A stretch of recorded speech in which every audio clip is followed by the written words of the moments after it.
Hi అందరికీ, నేను time neuro care hospital కరీంనగర్లో ఉంటుంది కదా, హాస్పిటల్కి వచ్చిన అదే అండి. ఇప్పుడు famous trending doctor Vikrant Singh Thakur neurologist ఈ హాస్పిటల్కి వచ్చిన సార్కి మా అమ్మని చూపెడదామని.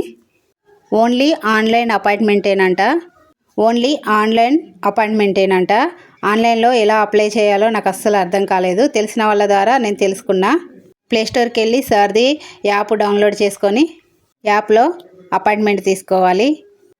సండే రోజు 4 to 5 వరకే ఆ మధ్యలోనే అపాయింట్మెంట్లు ఇస్తారు, వీక్ సరిపడా. అప్పుడే మనం బుక్ చేసుకోవాలి. ఇక్కడ జనాలు అయితే జాతరలో ఎలా ఉన్నారో జనాలు అట్లా వస్తున్నారు. ఈరోజైతే నాకున్న కొన్ని డౌట్లు సార్ని అడిగినా చాలా బాగా చెప్పారు. మెయిన్గా స్ట్రిక్ట్ డైట్ చేసేవాళ్ళు బెస్ట్ టిప్స్ ఇచ్చారు సార్ గారు. టీ తాగడం వల్ల వచ్చే ప్రాబ్లమ్స్ చెప్పారు. మెయిన్గా ప్రోటీన్ గురించి అడిగిన మెయిన్ డౌట్ ఇప్పుడు ప్రోటీన్ కదా, చాలా బాగా చెప్పారు. ఫ్యాట్స్ గురించి చెప్పారు, ఫ్యాట్ వల్ల ఎంత ఉపయోగం ఉందో. నెయ్యి ఎలా వాడాలో చెప్పారు. అసలు సూపర్గా అనిపించింది. వీడియో మొత్తం చూడండి. చాలా వరకు మన ఇంట్లో అందరికీ అవసరం పడే టిప్స్ చెప్పారు సారు. హెల్త్ గురించి కదా, అందరూ తప్పకుండా పాటించాల్సిందే. అంతా బాగా చెప్పారు. ముందుగా సార్ వచ్చిన తర్వాత 12కి అలా వస్తాడు. వచ్చి ఇక్కడ వినాయకుడు ఉంటాడు. వినాయకుడికి ఒక 1/2 minute అట్లా ప్రేయర్ చేసుకొని లోపలికి వెళ్తారు. ఎవరైనా మాట్లాడే వాళ్ళు ఉంటే రండి మాట్లాడదాం హెల్త్ గురించి అని చెప్తారు.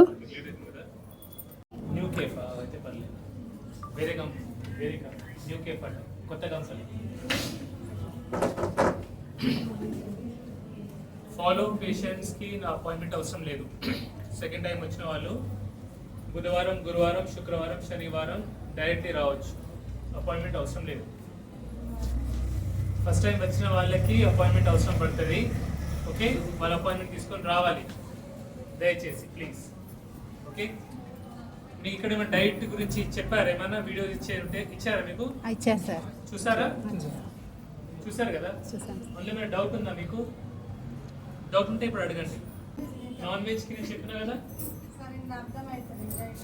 మీకు ఏం అర్థం కాకపోతే రాజేష్ ఉంటుంది తర్వాత అడగండి, క్లారిఫై చేసుకోవాలండి. ఎందుకంటే మీరు ఇంటికి వెళ్ళిన తర్వాత మీకు ఏదో డౌట్ ఉంది క్లారిఫై చేయడం నేను ఉండా కదా, మళ్ళీ మీరు పరేషాన్ కావద్దు. ఇంకా ఇక్కడ ఫోన్ చేసి కూడా రిప్లై ఇచ్చేటట్టు పరిస్థితి లేదు. మీకు అర్థమవుతుంది. కీళ్ళ నొప్పి ఉన్న వాళ్ళు దయచేసి ఒక నెల రోజులు నెయ్యి లేదా గానుగ పట్టించిన కొబ్బరి నూనె వాడండి.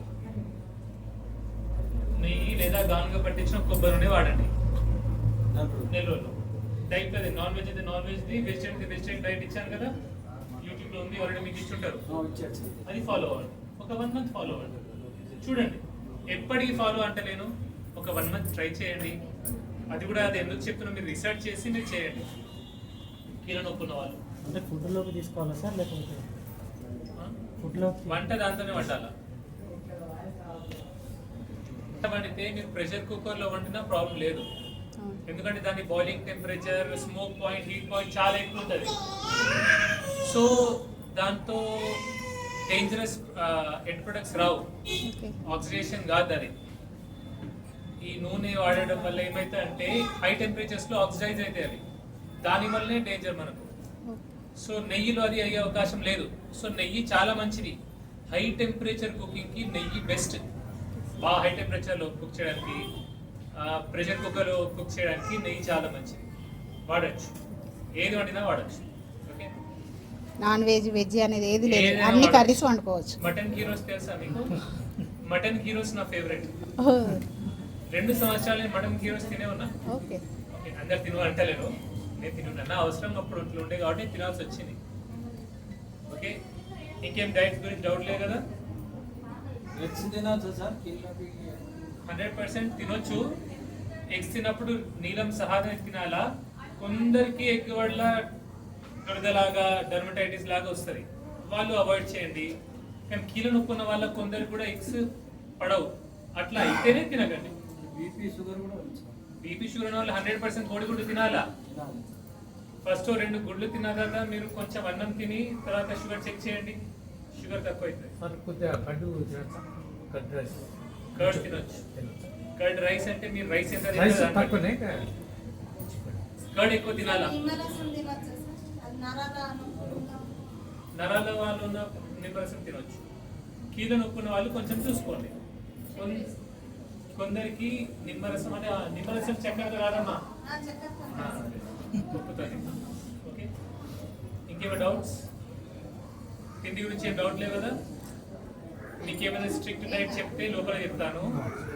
స్ట్రిక్ట్ డైట్ చేసేటప్పుడు కొన్ని గుర్తుంచుకోవాలి మీరు. స్ట్రిక్ట్ డైట్ చేసేటప్పుడు కొన్ని జాగ్రత్తలు ఏంటంటే, మోషన్ టైట్ అయిందంటే కొంచెం ఫ్యాట్ పెంచేయాలా, నెయ్యి ఎక్కువ వేసుకోవాలా, కొవ్వు పదార్థం ఎక్కువ తీసుకోవాలా, కొబ్బరి నూనె ఎక్కువ తీసుకోవాలా మోషన్ టైట్ అయితే. స్ట్రిక్ట్ డైట్ చేసేటప్పుడు ఎవరైతే చాలా మంది కీటోజెనిక్ డైట్ చేస్తారో వాళ్ళకి కండరం నొప్పి వస్తుంది, మజిల్ పెయిన్ వస్తుంది, మజిల్ క్రాంప్ వస్తుంది. ఎందుకంటే ఎలక్ట్రోలైట్స్ సాల్ట్ ఎక్కువ తీసుకోవాలి. బీపీ చెక్ చేసుకొని సాల్ట్ ఎక్కువ తీసుకుంటే కండ పట్టుకోవడం, కండ వీక్ అవడం అనేది జరగదు. ఎవరైతే స్ట్రిక్ట్ డైట్ చేస్తారో నెయ్యి తక్కువ అయితే మోషన్ టైట్ అవుతుంది, బాడీ వీక్ అవుతుంది. ఇప్పుడు తెచ్చుకోవాలి. ఉప్పు తక్కువ అయితే కండ వీక్ అవుతుంది, కండరం పట్టేస్తుంది. ఈ రెండు విషయాలు కూడా తెచ్చుకోవాలి స్ట్రిక్ట్ డైట్ చేసే వాళ్ళు. అయిపోయిందా? ఇంకేం డౌట్స్ లేదు కదా? సార్ మేము కర్రీస్ వండితే ఆయిల్ కొంచెమే వేసుకోవాలి, హెల్త్కి మంచిది అట్లా చెప్తారు కదా, మేము ఆ రకంగా నూనె కొంచెం నెయ్యి ఎక్కువ వేసైనా వండుకోవచ్చా? ఎంత అవసరం పడుతుందో అంత వండుకోండి. ఎక్కువ వేసుకోవద్దు, మరీ తక్కువ చేయొద్దు. Medium. Fat is essential for body. Fat లేకపోతే మనిషి బతకడు.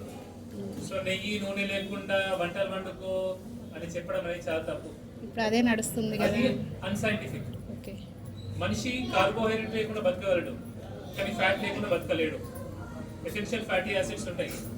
సో నూనె మొత్తాన్ని మానేయడము, నెయ్యి లేకుండా వండడం అనేది చాలా తప్పు. ఒక సింపుల్ పని చేయండి. మీ అమ్మమ్మలు నాన్నమ్మలు వాళ్ళ టైంలో ఎలా వండిరో అట్లా వండుకోండి. నా మాట వినకండి. ఇప్పుడు కొత్తగా ఇన్ఫ్లుయెన్సర్స్ వస్తారు, ఏమంటారు?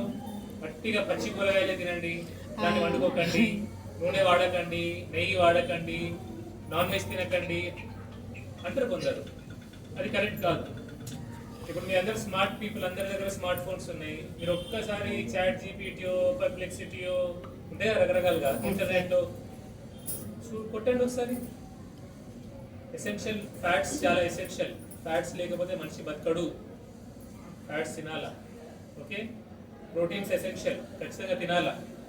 మీరు వెజిటేరియన్ అయితే vegetarian protein sources, non vegetarian అయితే నాన్ వెజిటేరియన్ ప్రోటీన్ సోర్సెస్ తినాలా. అవాయిడ్ చేయకండి. అలా అని ఇన్ మోడరేషన్ అన్ని మంచిగా. ఇప్పుడు చాలా వరకు జిమ్ చేసే పిల్లలైనా ఎవరైనా దగ్గరుండి వాళ్ళే చూస్తారు, ఇంత వేయకండి ఇంత వేయకండి అని. కర్రీస్ దగ్గర మమ్మల్ని కూడా జిమ్ చేసే పిల్లలకి ఏంటంటే వాళ్ళకి రకరకాలుగా ఇన్ఫ్లుయెన్సెస్ నేర్పిస్తారు. ఇప్పుడు ఆన్లైన్లో, ఇన్స్టాగ్రామ్లో, ఫేస్బుక్లో, యూట్యూబ్లో ఇప్పుడు అందరి దగ్గర ఒక ఛానల్ ఉంది. అవునా? ఈటీవీ, సన్ టీవీ, జెమి టీవీ లాగా ఎవరిది వాడి టీవీ ఉంది. నచ్చింది పెడతారు. అది వినడం వల్ల ఎదుటోడు ఏం ఇబ్బంది అయితే వాళ్ళకి ఎవరు పట్టింపు లేదు. అట్లా మాట్లాడి ఏం చేస్తారు? వాళ్ళ ప్రొడక్ట్స్ అమ్ముకుంటారు. వాళ్ళ ప్రోటీన్ పౌడర్ మీద ఎక్కువ డిపెండ్ అవుతున్నారు. ఒమేగా 3లు, వాళ్ళ అన్ని రకరకాల ప్రొడక్ట్స్, హెల్త్ ప్రొడక్ట్స్ వాళ్ళు అమ్ముకుంటారు. అవునా? అది మంచిదా? కాదు కదా. సార్ ప్రోటీన్ పౌడర్ వాడకుండా మనం కరెక్ట్ ఇంజెక్షన్ మనం ప్రోటీన్ ఇవ్వలేమా బాడీకి? ఇప్పుడు జిమ్ చేసే పిల్లలు ఎగ్స్ తింటున్నారు, ఇది తింటున్నారు, ప్లస్ మళ్ళీ ప్రోటీన్ పౌడర్ కూడా వాడాలని అంటున్నారు. ప్రోటీన్ పౌడర్ సరిపోదు అంటున్నారు. ప్రోటీన్ పౌడర్ తీసుకోవడం మంచిది కాదు, అందరు తీసుకోవడం మంచిది కాదు. తీసుకోదండలేను, కానీ ప్రోటీన్ పౌడర్ లో ఫిల్లర్స్ ఉంటాయి. మాల్టోడెక్స్ట్రిన్ అని రకరకాల కెమికల్స్ యాడ్ చేస్తారు వాళ్ళు వాటిలో. అది మంచిది, ఆరోగ్యానికి మంచిది కాదు. Whey protein, yes, pure whey protein ఉంది. అందులో ఎటువంటి ఫిల్లర్ లేదు, అంటే అందులో చక్కెర లేదు, సుక్రోజ్ లేదు, మాల్టోడెక్స్ట్రిన్ లేదు, కెమికల్స్ లేవు. అటువంటి వే ప్రోటీన్ తీసుకుంటే నాకు ప్రాబ్లం లేదు. ఫిల్లర్స్ ఉన్న వే ప్రోటీన్ తీసుకోకండి. ఫిల్లర్స్ అంటారు. ఫిల్లర్స్ ఉన్న వే ప్రోటీన్ పౌడర్స్ తీసుకోకండి. ఓకే, మంచిగా కోడిగుడ్లు ఉన్నాయి, మటన్, చికెన్, చేపలు ఉన్నాయి, రొయ్యలు ఉన్నాయి, పప్పులు ఉన్నాయి. ఓకే, డ్రై ఫ్రూట్స్ ఉన్నాయి, అప్పుడప్పుడు సోయా చంక్స్ ఉన్నాయి, సోయాబీన్ ఉంది. ఇవన్నీ పెట్టుకున్నాక మీకు ప్రోటీన్ పౌడర్ ఎంతమ్మా? అంటే మేము తినే క్వాలిటీ మాకు సరిపోదనే ఫీలింగ్ వస్తుంది. క్వాంటిటీ పెంచాలా. సో అందుకే ప్రోటీన్ ఎక్కువ తినాలా, ఫ్యాట్స్ మోడరేట్ తినాలా, కార్బోహైడ్రేట్స్ తక్కువ తినాలా. అది మంచిది. నార్మల్గా ఇప్పుడు నాకు 40 ఏజ్, నేను కార్బోహైడ్రేట్స్ ఎంత ఇప్పుడు అన్నం ఎన్ని గ్రాములు తింటే మంచిది, ఇప్పుడు అన్ని కొలుసుకొని తినే స్టేజ్కి వచ్చినాం కదా సార్. నేను నా యూట్యూబ్ దాంట్లో అన్ని పెట్టినా ఉన్నాయి. Okay sir. అదొకసారి చూడండి. ఇప్పుడు మీకు vegetarian diet, non veg diet చెప్పిన కదా, అందులో చెప్పిన. పొద్దున్న లేవగానే చాయ్ ఎంత మంది తాగుతారు? మానేసినాం సార్ మీది చూసి. అందరూ మానేశారా? ఆ. చాయ్ చాయ్ వాళ్ళు బాధపడతారు మళ్ళా. మీలో పొద్దున లేవగానే చాయ్ తాగేటోళ్ళు వాళ్ళు ఎంతమంది? చేతులు లేపండి. పొద్దున నిజాం లేపు, చేయలేపు కనిపిస్తాయి. చావా తాగుతావు కదా? పొద్దున లేవగానే చక్కెర ఇచ్చి చాయ్ తాగుతామని, అవునా? అవును సార్. కొన్ని జాగ్రత్తలు తీసుకోండి. పొద్దున లేచి చాయ్ తాగడం అంత మంచిది కాదు. అయినా నేను పొద్దున లేవని చాయ్ తాగకుండా ఉండలేననే వాళ్ళు ఫస్ట్ చక్కెర వేసుకోకండి ప్లీజ్. చక్కెర వేసుకోకండి, ఓకే? చక్కెర వద్దన్నా కానీ అలా అని మళ్ళీ తాటి బెల్లం, ఈ బెల్లం, ఆ బెల్లం, అది కూడా ఆఖరికి షుగరే. సో తీపితో డే స్టార్ట్ చేయకండి, షుగర్తో స్టార్ట్ చేయకండి. ఒకటి, వీలైతే తిన్న తర్వాత బ్రేక్ఫాస్ట్ తర్వాత ఒక 2 గంటల తర్వాత చాయ్ తాగండి, ఓకే? ఎందుకంటే బ్రేక్ఫాస్ట్ తినగానే చాయ్ తాగితే కూడా ఏమైతుందంటే ఐరన్ అబ్జార్బ్ కాదు, రక్తం పడిపోతుంది. సో ఎవరికైతే రక్తం తక్కువ ఉందో మీలో ఒకసారి గమనించండి, మీరు తినగానే చాయ్ తాగడం, తినక ముందు చాయ్ తాగడం చేస్తున్నారా? అది బంద్ పెట్టేయండి, ఓకే? ఇదేంటి? Paper paper cup. అంటే ఇందులో ఏం పోసి తాగుతారు? టీ, పాలు, వేడివన్నీ. చాయ్ కప్ కదా? ఇది చాయ్ కప్ కాదు, ఇది చావు కప్, ఓకే? అంటే ఒకసారి తాగితే చచ్చిపోము. రెగ్యులర్ గా ప్రతిరోజు ఇంట్లోనే తాగడం మంచిది కాదు, ఓకే? ఎప్పుడో ఒకసారి చాయ్ కప్పులో ఈ paper cup, plastic cup, different companies ఉంటాయి, డిఫరెంట్ విధాలుగా నేను తయారు చేస్తారు, చెప్పలేము. కానీ రోజు ఈ కప్పులలో చాయ్ తాగకండి. ఎప్పుడో ఒకసారి సిచ్యువేషన్ బట్టి తాగితే పర్లేదు. ఈ రోజు తాగడం మంచిది కాదు ఇందులో, ఓకే? సో దీంట్లో కూడా మైక్రో ప్లాస్టిక్స్ ఉంటాయి, అవి మళ్ళీ బాడీ లోపలికి వెళ్తాయి. ఎట్లయితే క్యాన్సర్ ప్లేట్ చెప్పినో ఈ కప్పులు కూడా. సో ఇది ఎక్కువ రెగ్యులర్ గా వాడకపోతే మంచిది. ఎవరైతే చాయ్ స్టాల్స్ వాళ్ళు ఉంటారో వాళ్ళ చేతులు జోడించిన రిక్వెస్ట్ ఒకటి ఏంటంటే, సెరామిక్ కప్స్ ఉంటాయి, గ్లాస్ కప్స్ ఉంటాయి, అది వాడండి. ఇది మనం తాగుతాం, పడేస్తాం, పొల్యూషన్, అవునా? దీన్ని ఏదో ఆవు తింటది కడుపులో, దాని గడ్డ తయారైంది, అవునా? మంచిది కాదు కదా, ఎన్విరాన్మెంట్ కి మంచిది కాదు, పర్యావరణానికి మంచిది కాదు, మన ఆరోగ్యానికి కూడా మంచిది కాదు. సో ఈ కప్లలో చాయ్ తాగకండి, ఓకే? 20 నుంచి 40 సంవత్సరాల వాళ్ళు ఉన్నారు ఎవరైనా ఇక్కడ? ఎవరున్నారు? ఉన్నారా? మీరు ముందు రావాలి. 20 to 40 years మధ్య మమ్మీ. సో మనమంతా యూత్ అన్నమాట. అంటే మీరంతా యూత్, నాకు 40 దాటినా కాబట్టి నేను యూత్ కాదు. I'm youth at heart, I'm always young, okay? మీరందరూ సంతోషంగా ఉన్నారా? మీరందరూ హ్యాపీగా ఉన్నారా లేదా? నువ్వు హ్యాపీగా ఉన్నావమ్మా? హ్యాపీగా లేవు నువ్వు? ఎందుకు? ఓకే, నువ్వు హ్యాపీగా ఉన్నావా? నువ్వు అసలు ఇక్కడ ఎవడు హ్యాపీగా లేడా? హ్యాపీ ఉన్నారు కదా. మనం చిన్నప్పుడు ఏమనుకుంటాం, మనం స్కూల్కి వెళ్ళినప్పుడు ఓకే 10th క్లాస్ అవ్వగానే అయిపోతుంది, మన పేరెంట్స్ చెప్తారు 10th క్లాస్ మెయిన్ పాస్ అవ్వగానే అయిపోతారా, నువ్వు హ్యాపీగా ఉంటావు అంటారు. 10th అయిపోతుంది, ఇంటర్కి వెళ్తాం. ఇంటర్లో ఏమంటే టర్నింగ్ పాయింట్ అంటారు. అది ఈ టర్నింగ్ పాయింట్ రా, నువ్వు డాక్టరో ఇంజనీరో ఏదో జాబ్ చేస్తావు, అది చాలా ఇంపార్టెంట్ అంటారు. ఆ తర్వాత హ్యాపీగా ఉండొచ్చు అంటారు. అయిపోతే ఇంటర్ హ్యాపీగా ఉంటామా? ఇంజనీరింగ్, ఎంబీబీఎస్ ఏదో డిగ్రీ చేస్తాం, ఏదో చేస్తా, అది చేస్తే కథం, ఇక నువ్వు జాబ్ వచ్చేస్తుంది, పైసలు వస్తాయి, నీకు పెళ్ళి అవుతుంది, పెళ్ళాం పిల్లలు వస్తారు, నువ్వు ఎంజాయ్ చేస్తావు, హ్యాపీగా ఉంటావు అంటారు. ఉంటుందా? ఇదంతా సర్కిల్లో పడి ఏమవుతాయంటే మనకు 40 ఏళ్ళు వస్తాయి, నా లెక్క 40 దాటుతాయి.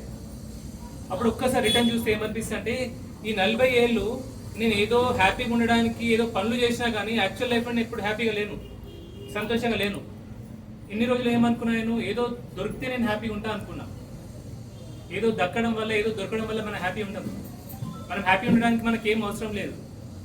అలా అని కష్టపడొద్దు అంటలేను, కష్టపడాలా, చదువుకోవాలా, అలాగే లైఫ్లో ఎంజాయ్ కూడా చేయాలా. ఎంజాయ్ చేయాలంటే మళ్ళీ బీరు మందు అది కాదు నేను చెప్పేది, అందరూ అట్లా అనుకుంటారు. ఎంజాయ్ చేయాలంటే మన ఆరోగ్యాన్ని పాడు చేయకుండా, ఎదుటోని పరిశాన్ చేయకుండా, నీకు నచ్చినట్టుగా నువ్వు బతకాల. ఎందుకంటే ఈ లైఫ్ మళ్ళీ రాదు, ఇంకో లైఫ్ లేదు. నేను ఇక్కడ వచ్చి మాట్లాడే టైంకి స్టార్టింగ్ అయిన టైం ఇంకో 5-10 నిమిషాలు అయింది. ఈ టైం మళ్ళీ వస్తుందా? రాదు. నీ చిన్నప్పుడు నువ్వు కోల్పోయే టైం మళ్ళీ వస్తుందా? నువ్వు కాలేజ్లో ఉన్న టైం మళ్ళీ వస్తుందా?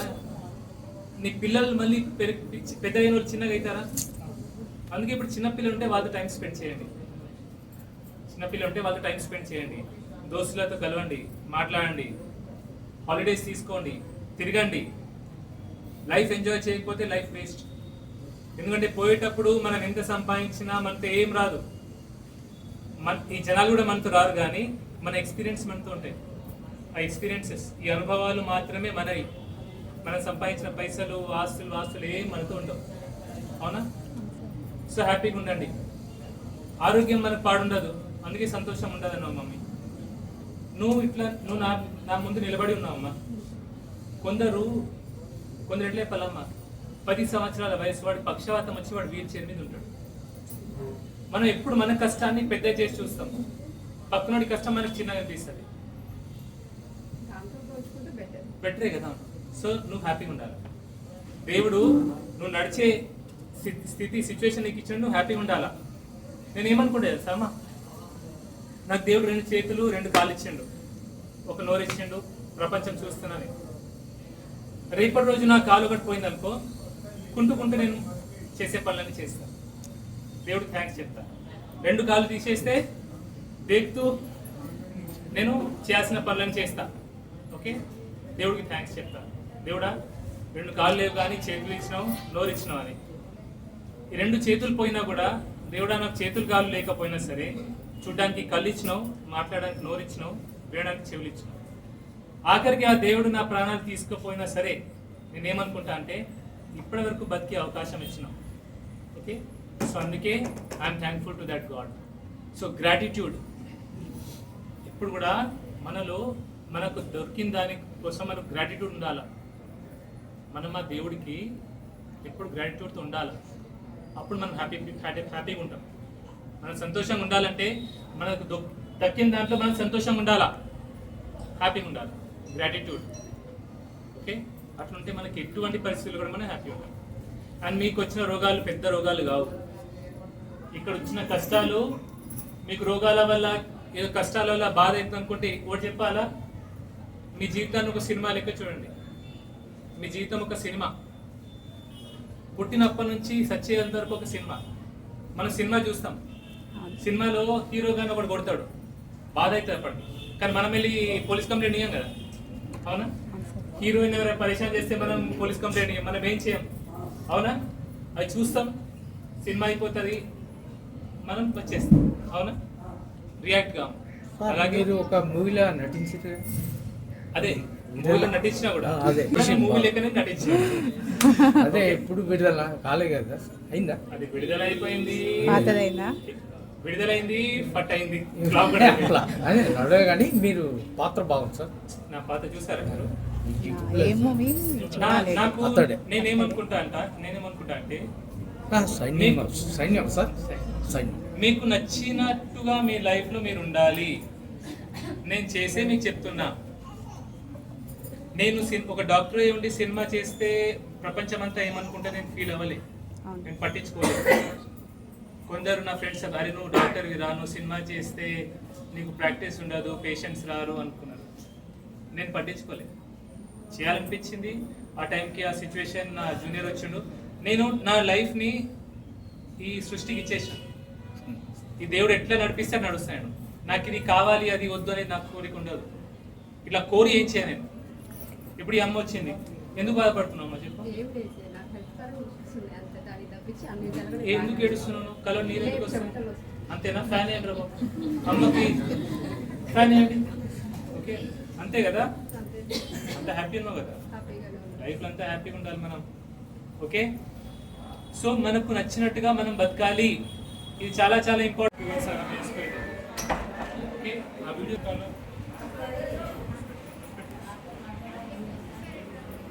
మంచిది.